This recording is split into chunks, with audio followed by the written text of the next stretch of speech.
आप जानते हैं कि हर एक व्यक्ति चाहता है कि मेरे जीवन में शांति हो, समाज में शांति हो, विश्व में शांति हो। लेकिन हम देखते प्रैक्टिकल में क्या है कि झगड़ा है, लड़ाई झगड़ा है, अशांति है, तनाव है, दुख है संसार में बहुत। तो अभी जब आप यहाँ आए, ऐसे आप और भी बहुत से स्थानों पर गए हैं, लेकिन यहाँ पर आपने महसूस किया होगा जैसे आपका ये अपना स्थान है, ये आपका घर है। ऐसा महसूस होता है आपको कि आप अपने घर में आ गए हैं। और ये बहनें विशेष बाबा ने निमित्त बनाया है इनको सेवा के लिए। हम भाई लोग तो इनके सहयोगी हैं। हमारे देश का ये सौभाग्य है कि बहनें ही अब आगे क्षेत्र में आई हैं कि ये सेवा हम करेंगी। गंगा है, गीता हमारे देश में प्रसिद्ध है कि भाई शुद्ध करने वाले हैं। तो ये जो प्रैक्टिकल चेतन ज्ञान की गंगा है, जो गीता ज्ञान सुनाती हैं मनुष्य को पावन बनाने के लिए, तो ये निमित्त बने। और शांति तभी होगी जब हमारे जीवन में पवित्रता होगी, शुद्धि होगी। अगर जीवन में हमारे ईर्ष्या होगी, द्वेष होगा, घृणा होगी, तो कैसे शांति होगी। बाबा ने एक दफा कहा था, देखो रशिया वालों ने एटम बम बनाए हुए हैं, अमेरिका वालों ने भी एटम और हाइड्रोजन बम बनाए हुए हैं, और ये आपस में समझौता करने की कोशिश करते हैं कि ये बम हम बनाना छोड़ दें, और ये भी कोशिश करते हैं कि जो हमने बनाए हैं उनको खत्म कर दें। हालांकि इन्होंने अरबों डॉलर लगाए हैं, रूबल लगाए हैं, खत्म कैसे करेंगे, बहुत पैसा लगा रखा है उसके ऊपर। लेकिन चलो हिम्मत करके ये एक दफा उनको सद्बुद्धि मिले, ख्याल में आ जाए, मान लो ये समाप्त भी कर दें, उसको डिस्ट्रॉय कर दें। लेकिन एटम और हाइड्रोजन बम पहले क्यों इन्होंने बनाए थे? क्योंकि एक दूसरे पर शक करते थे, संदेह था इनको, अविश्वास था, और एक दूसरे के बारे में घृणा थी, द्वेष था। दोनों का विचार अलग अलग था और अलग अलग एक दूसरे का सामना करने के लिए इन्होंने बनाए थे। अगर वो भाव इनका बना रहा, मनसा इनकी अगर वैसे ही रही, अगर ये क्रोध को इन्होंने नहीं छोड़ा, घृणा को, द्वेष को, दुश्मनी को नहीं छोड़ा, हिंसा को, भाव को नहीं छोड़ा, फिर बना लेंगे। पहले भी तो बनाए हैं, फिर बना लेंगे। इंसान ने पहले तीर कमान से शुरू किया था, फिर तलवार बनाई, बंदूक बनाई, तोप बनाया, बनाता ही गया ना। तो घृणा उसकी बढ़ती गई, हिंसा की भावना बढ़ती गई, तो आज आप देखिए उससे कोई खत्म हुआ? दूसरे अगर एक के पास एक शस्त्र हो जाता है तो दूसरा कोशिश करता है कि मैं इससे भी बड़ा शस्त्र बनाऊं, इस पर विजय प्राप्त करूं। इससे दुनिया में समस्या का हल तो हुआ नहीं, शांति तो हुई नहीं। शांति तो तब होगी जब सबके मन में सफाई होगी, जब जीवन सबका अच्छा बनेगा।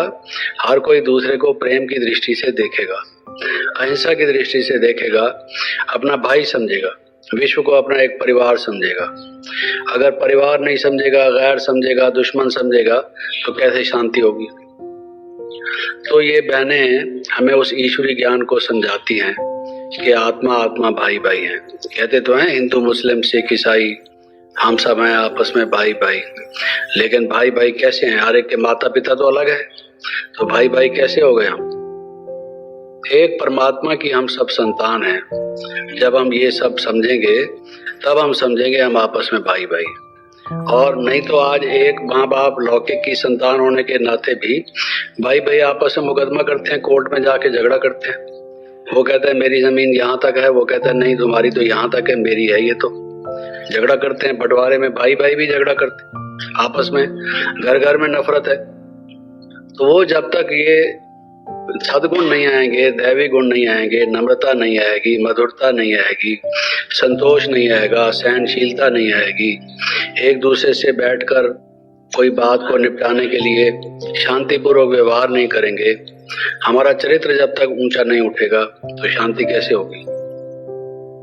तो ये जो संदेश है ये सब तक पहुंचाने का है कि देखो मनुष्य सबसे श्रेष्ठ प्राणी माना गया है, परमात्मा की संतान है हम, और हमारे लक्षण क्या है, हमारे कर्म क्या है, होना क्या चाहिए, और आज हम बन क्या गए हैं। हमारा खान पान रहन सहन क्या है? दुनिया में कोई पदार्थ कम है खाने के लिए? इतने सारे पदार्थ हैं। गुजरात में अलग प्रकार की मिठाइयाँ, अलग प्रकार की जलेबियाँ, अलग प्रकार के खाने बनते हैं। महाराष्ट्र में भी बनते हैं, पंजाब में भी बनते हैं, बंगाल में जाओ अलग तरह के बनते हैं। भारत देश में ही देख लो, जगह जगह पर इतने खाने के पदार्थ हैं, स्वाद के, जिभा के, रस के। लिस्ट बनाने लगो तो एक अच्छी खासी टेलीफोन डायरेक्टरी जितनी बन जाएगी लिस्ट चीज़ों की। कोई कमी नहीं है, खाओ, कोई मना नहीं। ये संसार हमारे लिए है। अगर स्वास्थ्य आपका ठीक है और अगर ठीक रह सकता है ऐसी चीज खाने से, कोई मना नहीं। कोई माता पिता मना करते हैं बच्चों को खाने के लिए, वो तो देखकर खुश होते हैं। तो परमात्मा हमारा माता पिता है, हमें वो खाता पीता देखकर कोई नाराज होगा? खुश होगा। लेकिन क्या खाना चाहिए, क्या पीना चाहिए, ये तो इंसान को समझ होनी चाहिए ना। अगर हम दूसरे को मार के खाना चाहें, अपने पेट में अगर हम दूसरे को मार के उसको मुर्दा बना के दफनाना चाहें, तो पेट है हमारी, कब्र तो नहीं है। ये कब्र है, कब्र और पेट में तो फर्क है। या कब्र में कच्चा मांस डालना है, इसमें पका के डालना है, ऐसा तो नहीं। तो क्या खाना चाहिए, क्या बोलना चाहिए, क्या हमारे जब छोटा बच्चा पैदा होता है तो क्या करते हैं, उसकी जबान को शहद से, माखी से वो कवर कर देते हैं, लेप लगा देते हैं। तो वो लगा के उस पर कई लोग लिखने की कोशिश करते हैं। वो मतलब क्या होता है कि मीठा बोले, ये बड़ा हो के मीठा बोले और अपने को आत्मा समझे, नफरत ना करे, जो बोले वो ठीक बोले, हैं? लेकिन आज हम क्या बोलते हैं और उस मुख में क्या डालते हैं? अगर उसमें हम सिगरेट, बीड़ी, शराब, कबाब और क्या क्या करते हैं। मर्जी हर एक की अपनी, कोई किसी को मना तो कर नहीं सकता। हर कोई अपनी इच्छा का मालिक है, जो चाहे सो करो। लेकिन बताना तो पड़ेगा ना भाई, क्या ठीक है क्या ठीक नहीं है। डॉक्टर के पास जाओगे, अगर शुगर की बीमारी है तो डॉक्टर कहेगा ना भाई आप चीनी ज्यादा मत खाना, खाओगे तो आपको तकलीफ होगी। बताना तो फर्ज है ना उसका। अगर उसके बाद भी वो खाता है तो डॉक्टर उसके घर में आके उसका हाथ थोड़ी रोकेगा, खाए, उसकी मर्जी है। अगर उसको हरी हरी बोलना है, जाना है, जाने के दिन नजदीक आ चुके हैं, खूब लड्डू खाए, पेड़े खाए, जो भी खाए, चीनी दबा के खाए, मिश्री सारा दिन मुंह में रखे, कोई मना नहीं। इंसान की अपनी मर्जी है, हो ही रहा है ऐसे। अब डॉक्टर लोग बताते हैं भाई देखो, अगर बीड़ी सिगरेट पियोगे हार्ट पर क्या असर होगा, कैंसर की बीमारी होगी, क्या होगा, और ये शरीर में क्या डालते हो धुआं, ये कोई चिमनी तो नहीं है, ये कोई फैक्ट्री की जो धुआं निकलता है ना चिमनी का, वैसा तो नहीं है। अंदर क्या हालत हो जाती होगी। बताना फर्ज है कि भाई और चीज तुम पियो। कहते हैं भाई सिगरेट पीते हैं, बीड़ी पीते हैं, हमको कई दफा आश्चर्य होता है ये कोई पिया जाता है या वही हमको पी रही है, हम क्या पीते हैं उसको। तो वो समझाया जाता है। तो जो अपने मित्र हैं, जो अपना भला चाहने वाले हैं, कल्याण चाहने वाले हैं, वही तो बताएंगे, और कौन बताएंगे। जिसमें खुद खराब कोई चीज की आदत होगी वो तो कहेगा पियो, दूसरे के आगे रख देगा, लो भाई मैं पीता हूं तुम भी पियो, वो तो ये कहेगा। लेकिन जिसको पता है ये चीज ठीक नहीं है, माँ बाप हैं, माँ बाप बच्चे की कोई खराब हरकत देखते हैं तो अपने बच्चों को समझाएंगे ना, दूसरे के बच्चे को तो नहीं समझा सकते। नहीं तो कहेगा जी आपका क्या मतलब। अपने बच्चों को तो समझाएंगे, बेटा ऐसा नहीं करो, कहेंगे ना।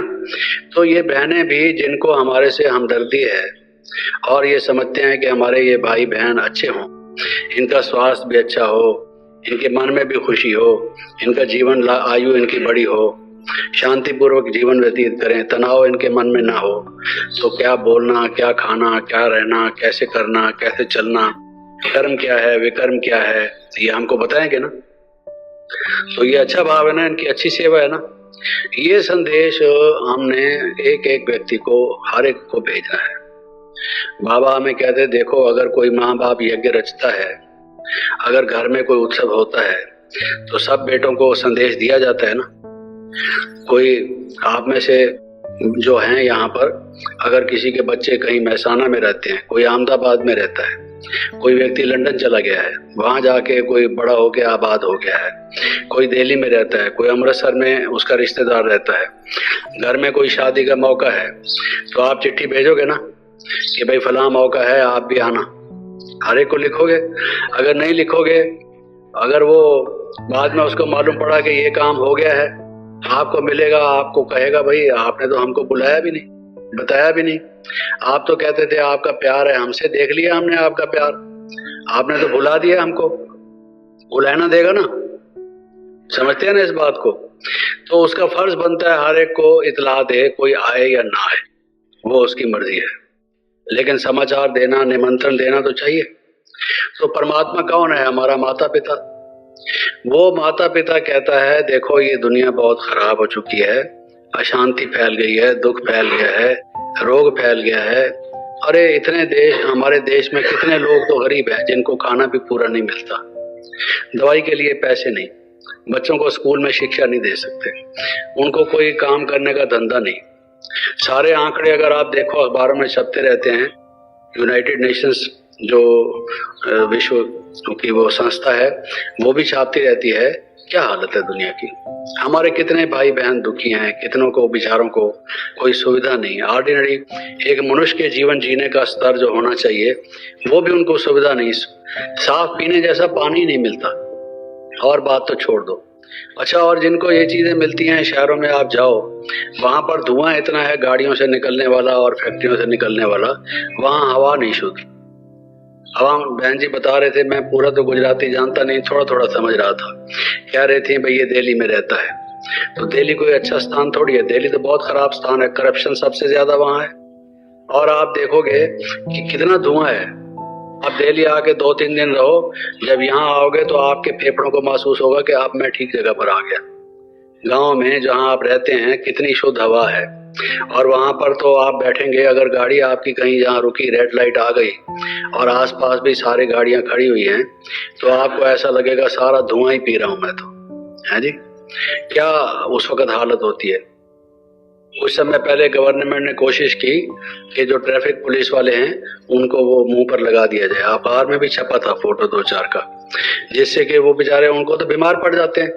जो ट्रैफिक लाइट पर हाथ दिखा रहा है वो सारा दिन वहां खड़ा है, और वहां पर इतने गाड़ियां आके ठहरती हैं, धुआं निकालती हैं जब तक वो सिग्नल हो, और बार बार सारा दिन ऐसा होता है, और सबको बीमारियां हैं।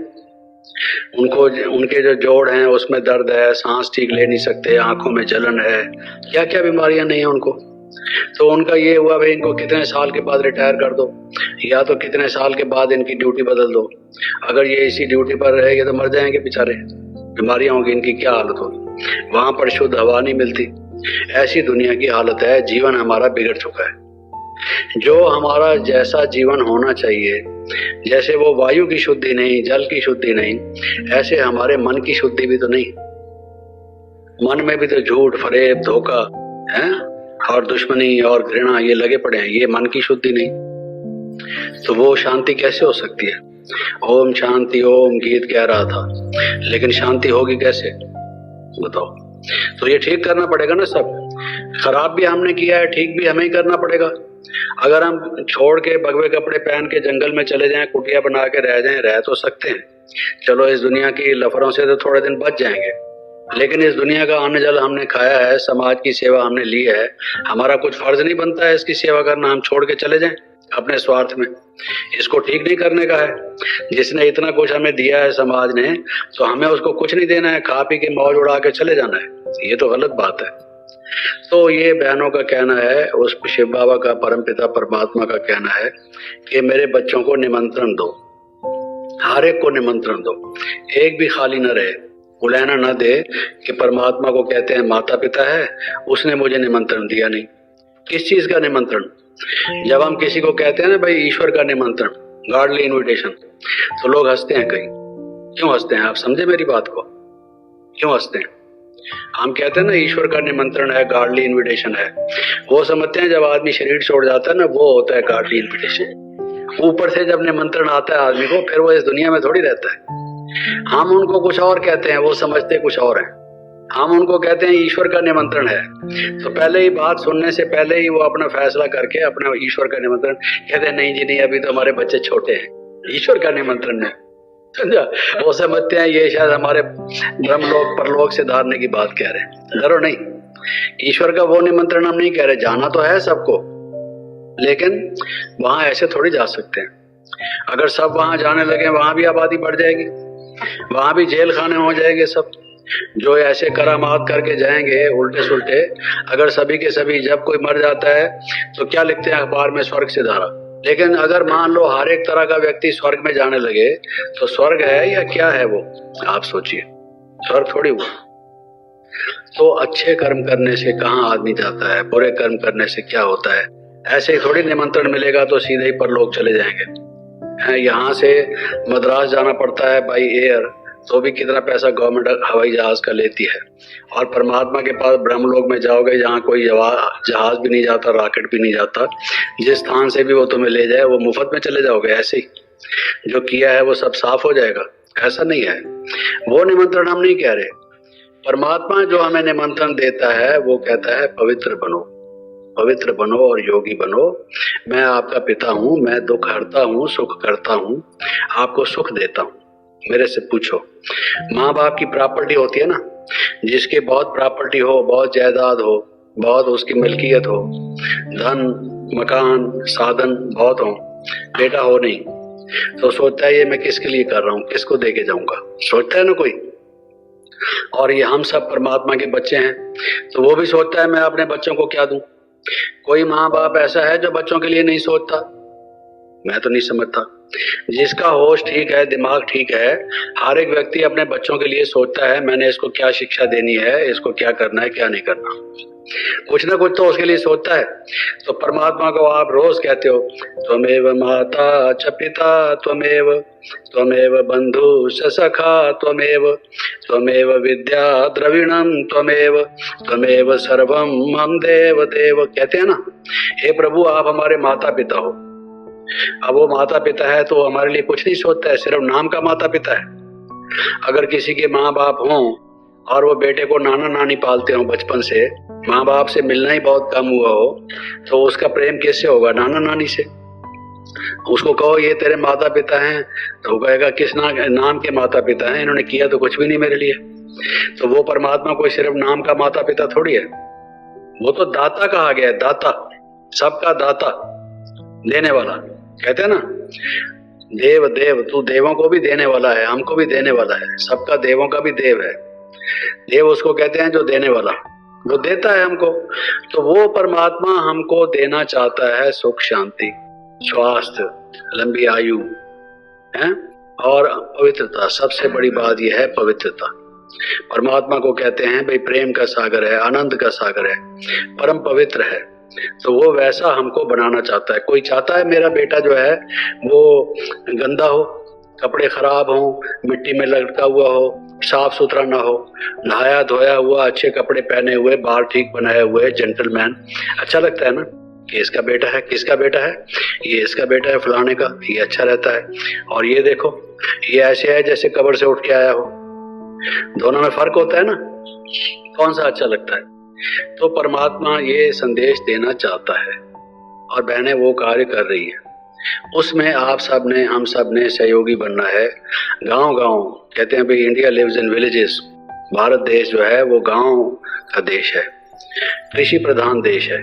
यहाँ पर खेती होती है विशेष रूप से, उत्तम खेती मध्यम व्यापार ऐसे पहले कहा जाता था। तो वो जो रहते हैं उनमें फिर भी बाकी शहर वालों से कई लफड़े कम हैं, मन के सरल स्वभाव के हैं, वो इतनी करोड़ों रुपए की करप्शन करने वाले नहीं हैं। कई अच्छाइयां हैं, कई खूबियां हैं, कई खराबियां भी आ गई हैं, हर एक जगह आ गई हैं। अब उनको ठीक करने के लिए परमात्मा का निमंत्रण, परमात्मा का संदेश, परमात्मा का आदेश वो हर एक जगह देना है।